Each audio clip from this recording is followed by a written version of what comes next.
debate that's been very controversial for you. And this is, you got in trouble for refusing to call trans men and women by their preferred personal pronouns. No, that's not actually true. I got in trouble because I said I would not follow the compelled speech dictates of the federal and provincial government. I actually never got in trouble for not calling anyone anything. Right. That didn't happen. You wouldn't follow the change of law, which was designed not to once outlaw it was law. discrimination. No. Well, that's what they said it was designed to do. OK, you cited freedom of speech in that. Why should your right to freedom of speech trump a trans person's right not to be offended? Because in order to be able to think, you have to risk being offensive. I mean, look at the conversation we're having right now. You know, like you're certainly willing to risk offending me in the pursuit of truth. Why should you have the right to do that? It's been rather uncomfortable. Well, I'm very glad I put you on the spot. Well, I'm very glad that I have exercised my freedom of speech. You get my point. It's like you're doing what you should do, which is digging a bit to see what the hell's going on. So and that is what you should do. But you're exercising your freedom of speech to certainly risk offending me. And that's fine. I think more power to you as far as I'm concerned. So you haven't sat there and... I'm just trying to work that out. I mean... Ha, gotcha. You have got me. I'm trying to work that through in my head. Yeah, it took a while. It did, yeah. It took a while. You have voluntarily come into the studio and agreed to be questioned. Mm-hmm. A trans person in your class has come to your class and said they want to be called That's never happened. And I would call them she. So you would. So you've kind of changed your tune on that.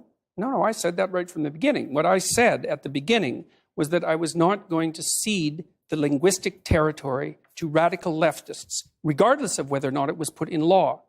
That's what I said. And then the people who came after me said, oh, you must be transphobic and you'd mistreat a student in your class. It's like, I never mistreated a student in my class. I'm not transphobic, and that isn't what I said. Well, except you've also called trans campaigners authoritarian, haven't you? I mean, isn't that grossly... Well, only in the broader context of my claims that radical leftist ideologues are authoritarian, which they are. You're saying someone who's trying to work out their gender identity, who may well have struggled with that, had quite a tough time over the years. With it, yeah. You're comparing them with, Chairman Mao, who saw the deaths of millions of people. Well, even if the activists, they're trans people too. They have a right to say these things. Yeah, but they don't have a right to speak for their whole community. To compare them to Chairman Mao or...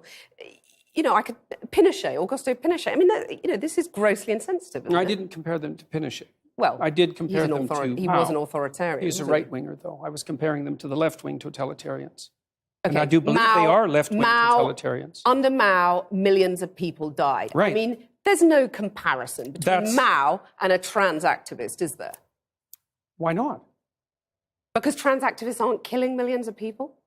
The philosophy that's guiding their utterances is the same philosophy. The consequences are... Not yet. You're saying that trans activists could lead to the deaths of millions of people? I'm saying that the philosophy that drives their utterances is the same philosophy that already has driven us to the deaths of millions of people. Okay, tell us how that philosophy is in any way comparable.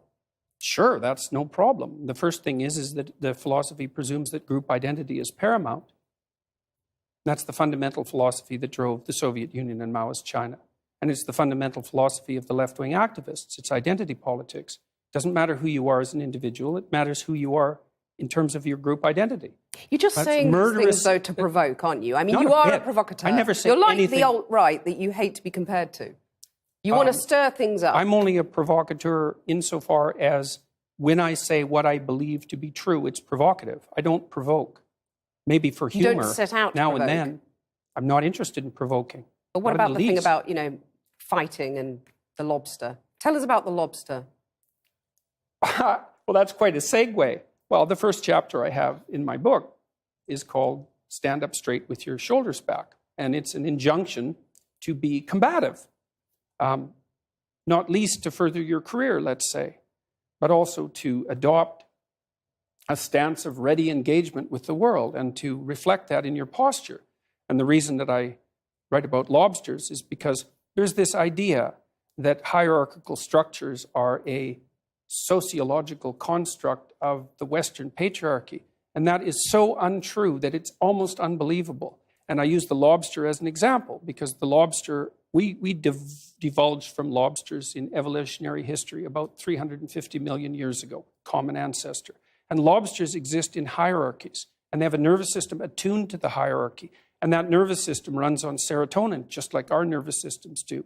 And the nervous system of the lobster and of the human being is so similar that antidepressants work on lobsters. And it's part of my attempt to demonstrate that the idea of hierarchy has absolutely nothing to do with sociocultural construction, which it doesn't. Let me just get this straight. You're saying that we should organise our societies along the lines of the lobsters? I'm saying that it's inevitable that there will be continuity in the way that animals and human beings organize their structures. It's absolutely inevitable. And there is 1/3 of a billion years of evolutionary history behind that. Right? That's so long that 1/3 of a billion years ago, there weren't even trees.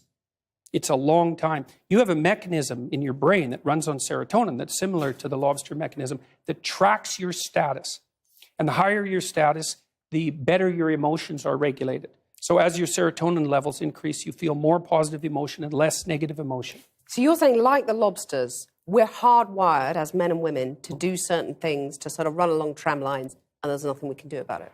No, I'm not saying there's nothing we can do about it, because it's like in a chess game, right? There's lots of things that you can do, although you can't break the rules of the chess game and continue to play chess. And your biological nature is somewhat like that, is it sets the rules of the game, but within those rules you have a lot of leeway. But the idea but one thing we can't do is say that hierarchical organization is a consequence of the capitalist patriarchy. It's like, that's patently absurd.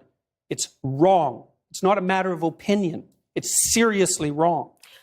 Aren't you just whipping people up into a state of anger? And not at all. Divisions between men and women, you're stirring people up. You know, you have any critics of you online get absolutely lambasted by your followers. You've and got to by call me, them off, generally. haven't you? Sorry, your critics get lambasted by you. I mean, If isn't they're that academics, irresponsible? not at all. If an academic is going to come after me and tell me that I'm not qualified and that I don't know what I'm talking about, so you're not going to say to your followers now, quit the abuse, quit the anger? Well, we'd need some substantial examples of the abuse and the anger before I could detail that question. There's a lot of it out there. Let's take a more general perspective on that. So I've had 25,000 letters since June, something like that, from people who told me that I've brought them back from the brink of destruction. And so I'm perfectly willing to put that up against the rather vague accusations that my followers are making the lives of people that I've targeted miserable. Jordan Peterson, thank you. My pleasure. Nice talking.